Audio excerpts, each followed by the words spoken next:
All right. Hello and good morning, good evening, everyone. Thank you so much for joining us for this event today.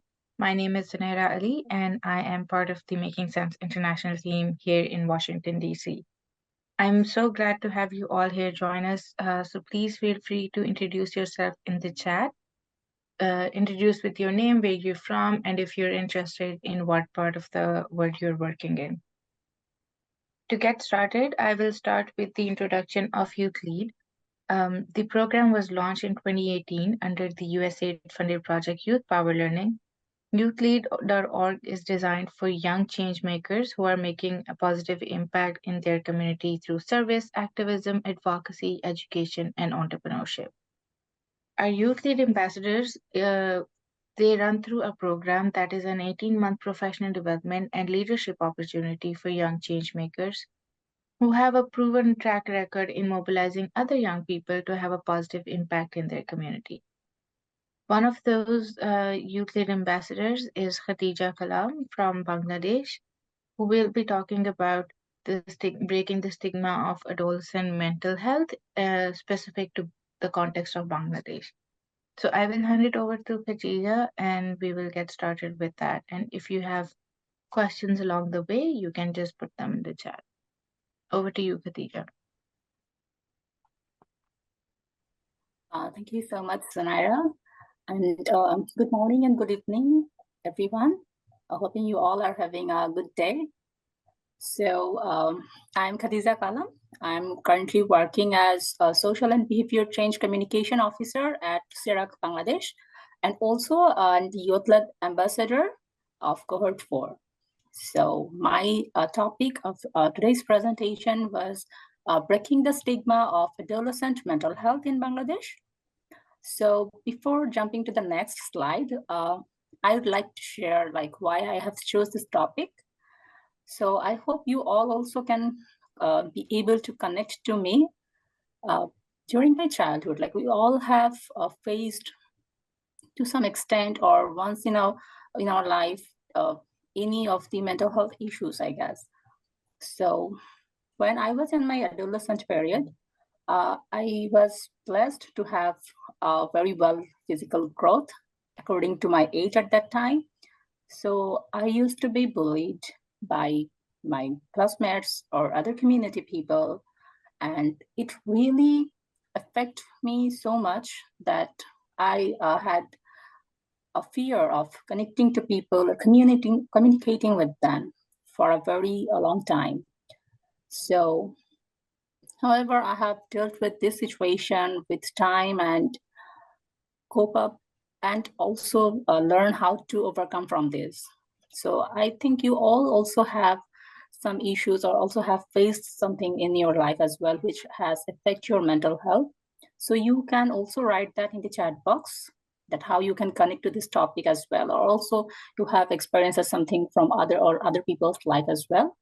So moving to the next slide.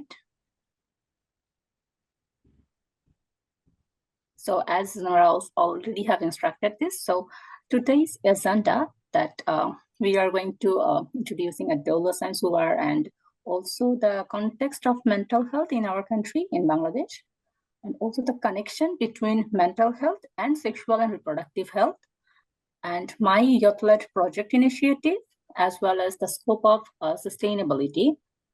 And at the last, we also have a Q&A session, so where you can ask any questions if you have. Can we have the next slide?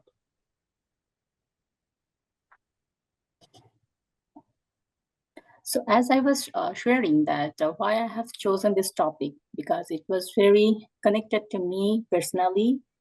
Also having an objective for this topic or this project, which was to ensure a safe and safe space for adolescents so that they can discuss their reproductive health issues that affect their mental health as well.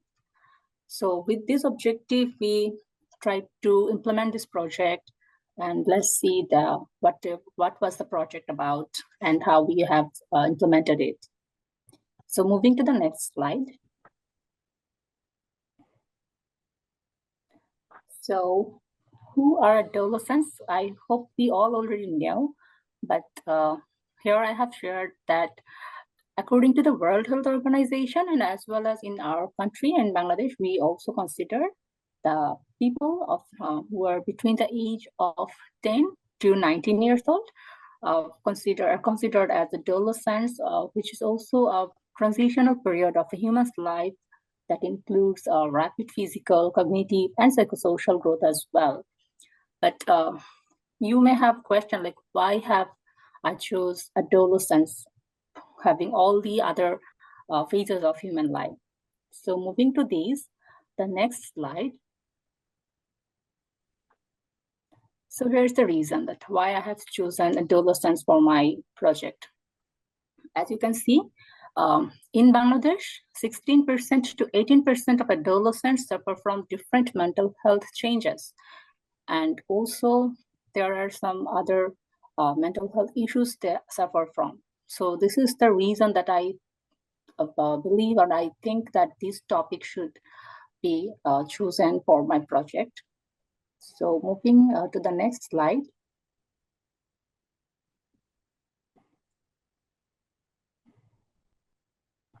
Okay. So as I was sharing a scenario of Bangladesh, here I have also added a global scenario of adolescents' mental health. That is, according to a report of the World Health Organization, we can see that globally, 10 to 20% of adolescents experience mental health conditions. And in Bangladesh, during March 2020 to March 2021, it has been identified that 201 reports on mental health issues, which also have very different segments. Like some has been suffering from anxiety, some has been suffering from depression, and the list was long. So also we have a perspective that in rural areas, people suffer less mental disorder than in urban area. So as you can see, it is 16.2% in the rural area and 18.7% in the urban area. So there is a huge difference in here. Also, 14% of children suffer from mental health issues, and 94.5% of them do not seek medical attention. And these children are ages from 7 to 17 years. And we had no mental health policy before, so our first ever national mental health policy was published on June 2022. So all these informations were collected from very different sources. If you need any of the link of the sources, you can also write down in the chat box. I will be able to share with you. So can we have the next slide? Thank you. So I was saying that mental health issues is also connected to sexual and reproductive health as well. As I'm currently working in the field of sexual and reproductive health for adolescents and young people, so I get the opportunity to explore that how these two health areas are connected to each other. So here I have tried to represent some of this, that mental health challenges can heighten reproductive health vulnerabilities, and it also can cause period problems. As we all know that periodical cycle is also affected by our stress level and so many factors. So it is very connected to our mental health.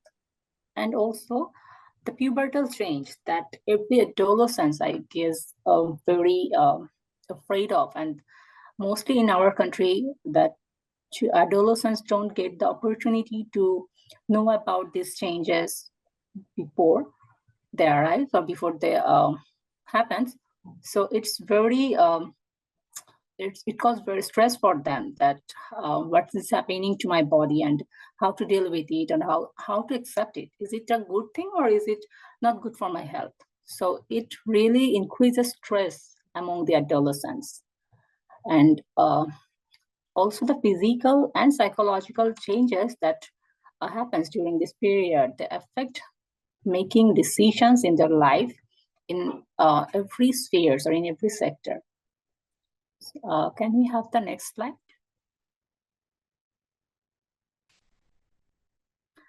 So, when I have selected this topic for my project, so I was exploring the YouthLead resources where they have, excuse me, where they have resources for many areas for youths.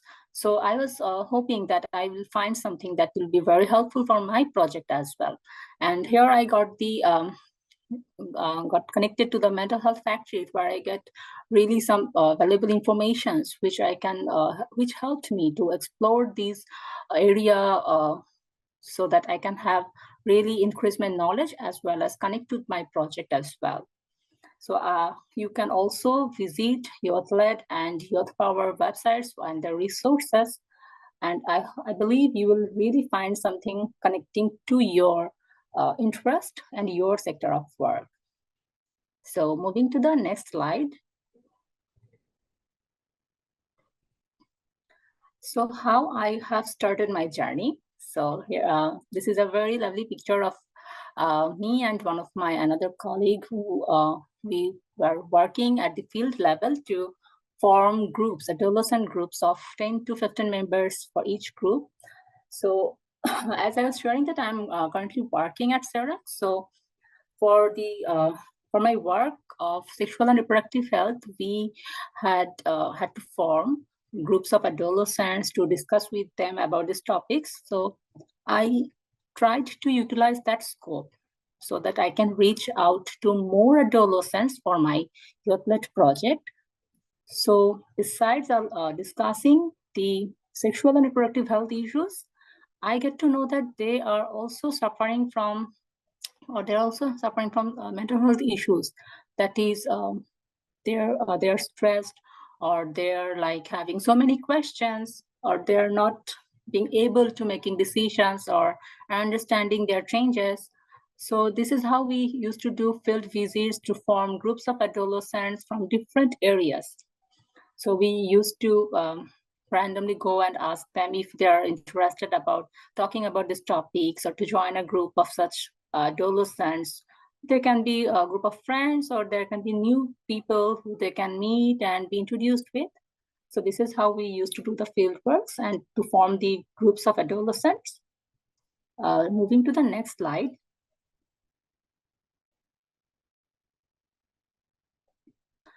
So after forming the groups of adolescent people, we used to discuss the session on stigmas and taboos around mental health, and we had conducted this session in 70 plus trainings during my project period. So how I get access to these trainings? Like these trainings was arranged by another project of at my organization, and I contacted with them to join these trainings and have a space for 30 minutes to have a discussion with these young people, and if possible, sometimes having more time than 30 minutes to discuss with them. So this is one of the nice pictures of those training sessions where we get to connect with these young people and talk to them about how they're aware about their mental health and what are the issues that affect them most and what is the current actual scenario really. So this was one of those training sessions. And moving to the next slide. Okay, so besides joining the training sessions, we also organized some rooftop or courtyard sessions along with the adolescents so that they can have an informal setting to discuss comfortably their issues. So sometimes it happens like when we are in a formal environment or in a training sessions, we are not being able to share what we are going through. We do not feel that much comfortable.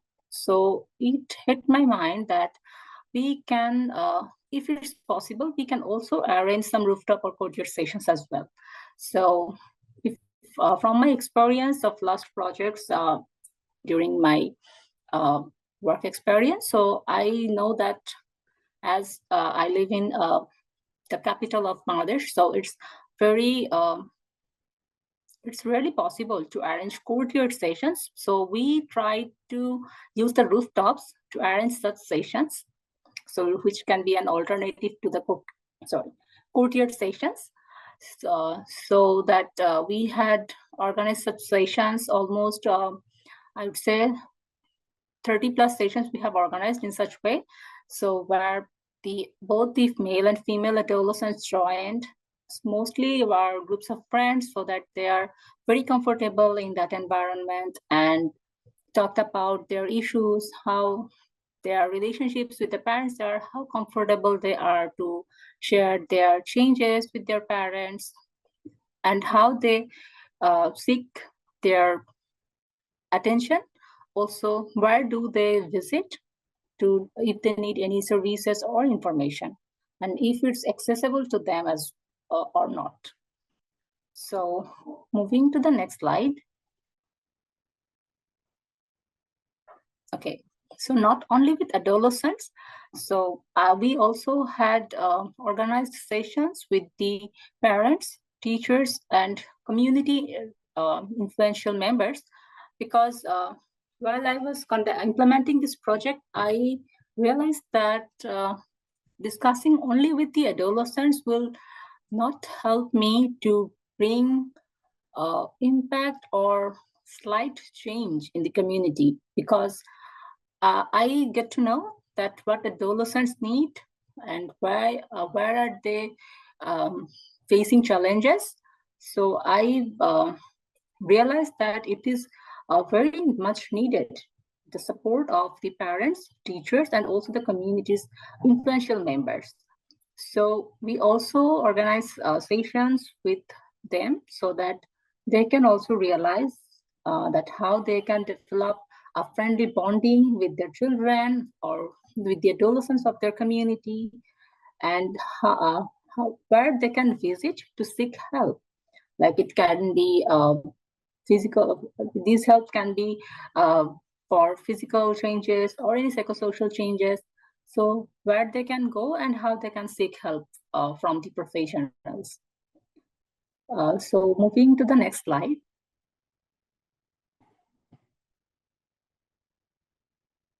Okay, so besides the rooftop sessions with adolescents, parents, teachers, and other community members, I also think that it is very important to showcase the work or to spread awareness through digital medias as well.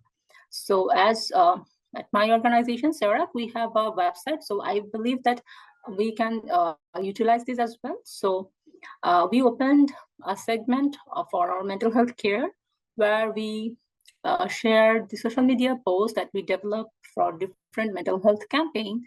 So we shared those there so that people get to know that they can reach to us even if they need any information, so that we can refer them to the proper professionals who can help them to have better treatment or better help. So we have developed a mental health window at our organization's website, and this is a glimpse of that segment here. So moving to the next slide.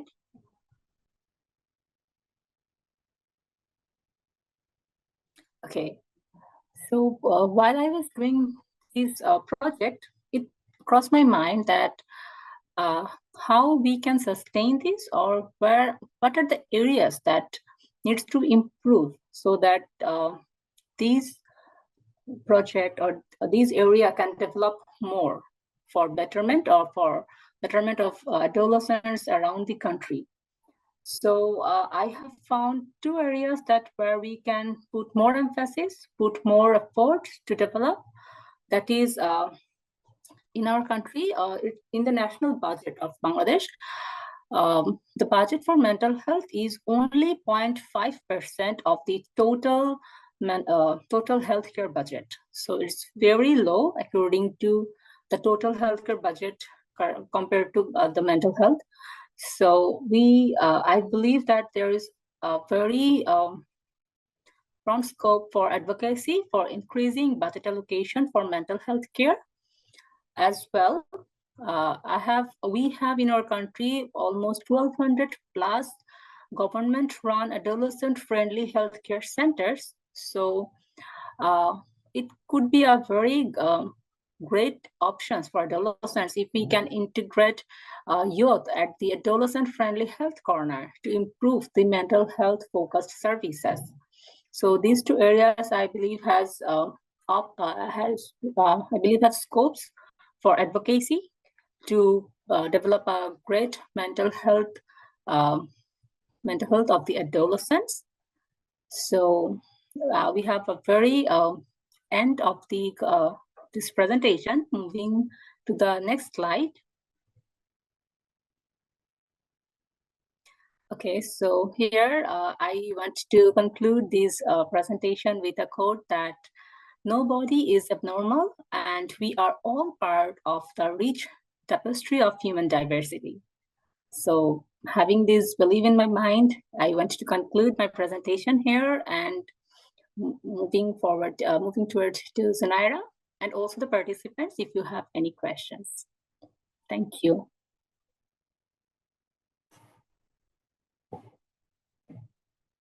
Thank you so much, Khadija, for sharing all that information with us. And I think it's really important that it's coming from a personal experience point of view. So you have experienced this and you have also researched a lot about this. So it's really great to hear your experiences. Do we have anyone who has any questions or any feedbacks? We would love to take your questions at this point. What positive outcomes have you seen after forming these adolescent groups? Yeah, thank you. So at the very beginning of this project, or when we were organizing these group sessions, I really faced some struggles, but with time, it came out that these adolescents were very much interested to join these sessions because they have found it to be a safe space for them where they can share and their information or whatever they're experiencing in their life. These scenarios or experiences are being kept private and confidential, and none of us, or even I, were never sharing these outside. Yeah, if they need any professional help, I tried my best to connect them to the professionals, which can be a doctor or any psychiatrist or whatever platforms are available with a very low cost for them as they're adolescents.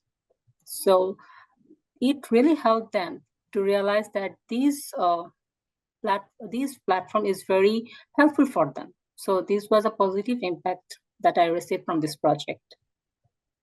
Sonara, I think we have another questions in the chat box. That is your work inclusive of the young LGBTIQ persons in the diverse groups? Yes. I had one community groups of adolescents where I had people from the LGBTIQ groups, and it was really appreciated by other members that these people they had felt comfortable joining these groups and sharing their scenarios.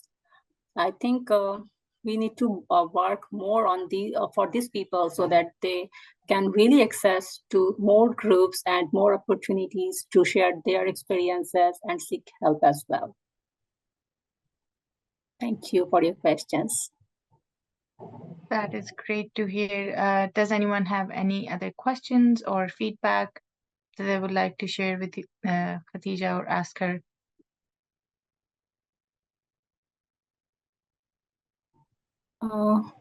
Yes, we have another question. Did you use any visual aids or activities to help prompt discussion, or was it mostly Q&A? Okay, we tried to do some activities like to relieve the stress or to have how to calm our mind. Though I'm not really a professional for mental health, which is very sensitive topic, but through some of my trainings and experiences, I try to do some try to do some activities or exercise that helps to release the stress or calm our mind. And mostly there are Q&A session or experience sharing sessions or help seeking sessions, so that how people have also there are sessions where adolescents share that how they have helped someone in their community who are facing any mental health issues which is caused by like any other reasons, like some were being forced for child marriage and how they help their friends and ensured a better life for him or her. So these mostly the sessions were like this. We have some visual aids which is like randomly available in different knowledge websites, but mostly we have Q&A sessions there. Thank you. Okay, yes, I can share my email address and also my LinkedIn account in the chat. Please allow me some time. And we will also be sharing the slides and recording of this session. So please make sure to check youthlead.org in a couple of weeks. And not just this recording, but recording of all the Wiley presentations will be uploaded there. All right, so if we do not have any more questions, we can head to the closeout. Thank you so much, Khadija, again, for sharing all of this. And as I've mentioned, we will share the slides that Khadija has put together along with the recording on the website. Khadija has shared her contact details and her LinkedIn as well. So if you come up with any questions later, you can reach out to her and connect with her. Thank you so much again for joining and participating today. We have one more event coming up on November 13th. All the details will be available on YouthLead and our social media channels again. So we hope to see you guys there, and have a great rest of your day. Thank you so much.